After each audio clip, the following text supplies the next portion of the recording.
Hi, everyone. It is day 8 of the furloughs, and the last 48 hours have been incredible whiplash. So it's really important. First of all, I want to acknowledge that. I want to acknowledge that we have people out there right now living in incredible uncertainty and pain, and it is wrong, and we have to stay focused on them. We have to stay focused on our flying partners right now and on getting help to them. And so for that reason, I just want to let you know that our relief, our PSP extension is not dead. But let me explain where we are. Your actions created the real need or the political impetus to bring the negotiations together around an overall coronavirus relief package. There did not seem to be a political will to do that. You brought the real stories, real life to people, okay?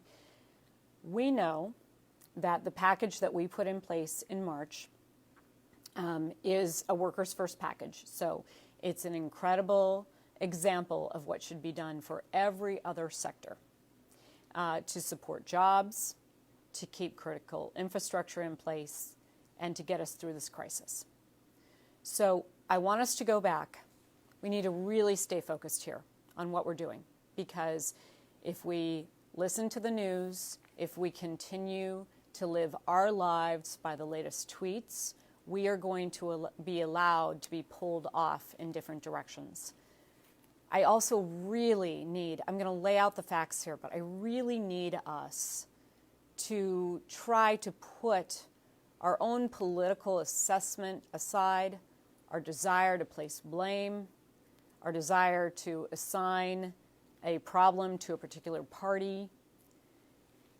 If we do that, we fall right into the divide and conquer tactics that keep us from getting things done.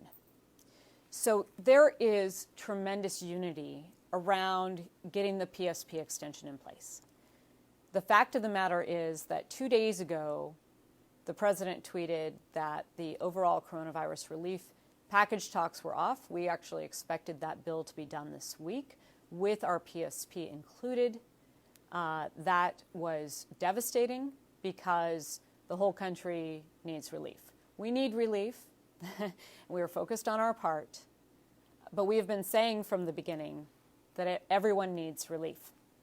So we need to lock in as much relief as possible and stay focused on that. We need PPE for all of our frontline workers. We need safe schools. We need to make sure that people who are losing their jobs right now, who have nowhere to go, have the ability to survive. We need to make sure that there are not evictions and foreclosures that will drive us into a deeper depression and make it harder for our industry to recover as well. One of the reasons that airline demand is down more than 50%, in some cases, business travel down 96% because there is not business going on. That is a big part of why our industry is in trouble. So if we're not propping up the rest of the economy, like the Federal Reserve Chairman Jay Powell begged Congress to do 2 days ago, then our industry remains in trouble too. Now, we lock in the PSP extension, we have that assurance of saving our jobs through March 31st, but many people have said what happens on the other side of that.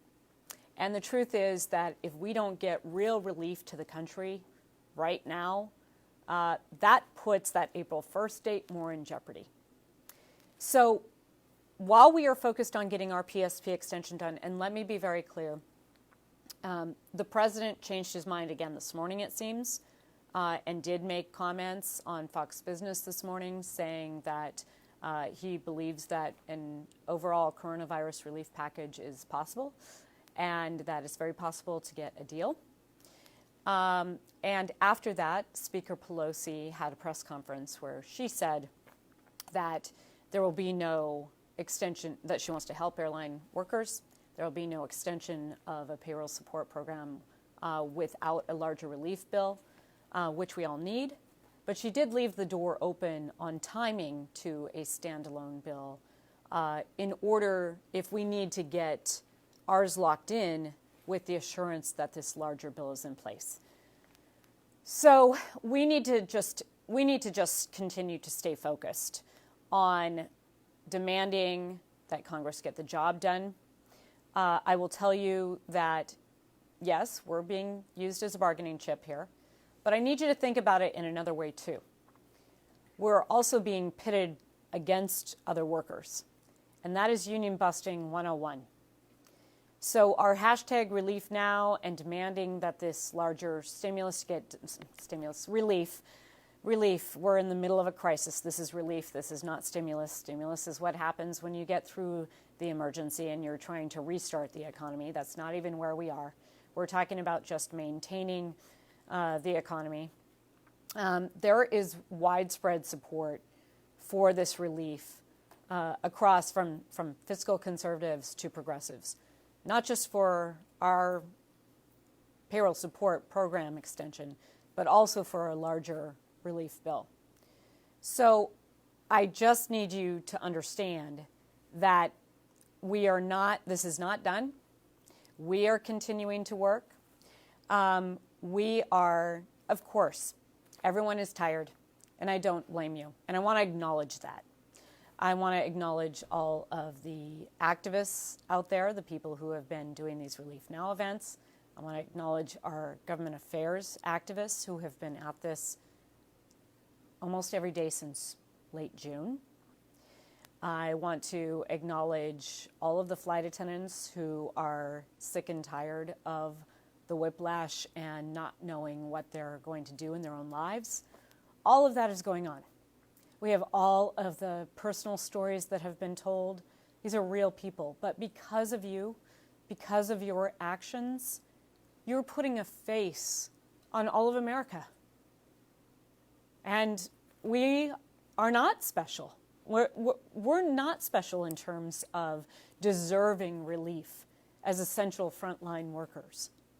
We are unique because of the airline infrastructure that's in place, because of the Payroll Support Program that we got in place that is a jobs and infrastructure program, and because of our credentials as safety professionals and the need to keep that up and the way that that unwinds once the jobs are let go.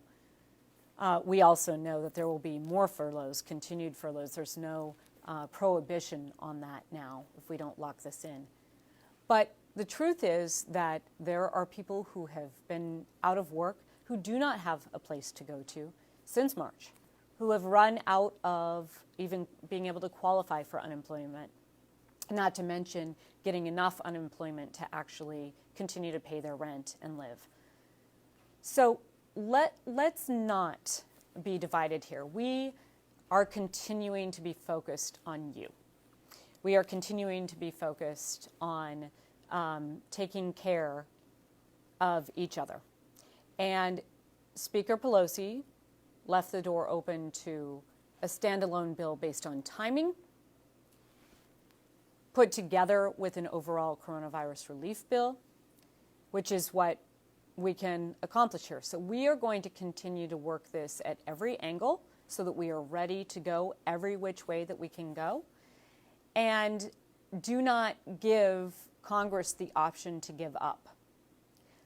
Sometimes we hear in this town defining success, and success can only be locking in relief. That is the only way that success can be defined. We cannot accept placing blame. We can't accept that. We need to focus on getting this done. We need to focus on solidarity and the power of solidarity.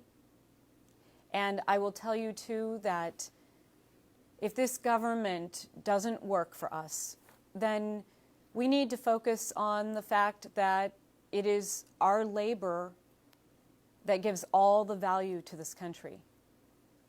And this country doesn't run without us as workers. And so we have to think about that option as well. And we're just not going to stand by and allow millions of people to fall into ruin, to have lives ruined, more lives lost. It's not okay. So once again, inaction is not an option. Continue your calls, continue scheduling the Relief Now events. You are the reason that this is alive. And I want you to take some heart in that. That flight attendants are creating the reason for our government to act for all of America. So let's keep doing that together as all aviation workers and united with our sisters and brothers across the labor movement, everyone who works, which is the vast majority of people in this country. We all stand together. We can get this done. Stay united, stay focused, and demand that Congress get it done.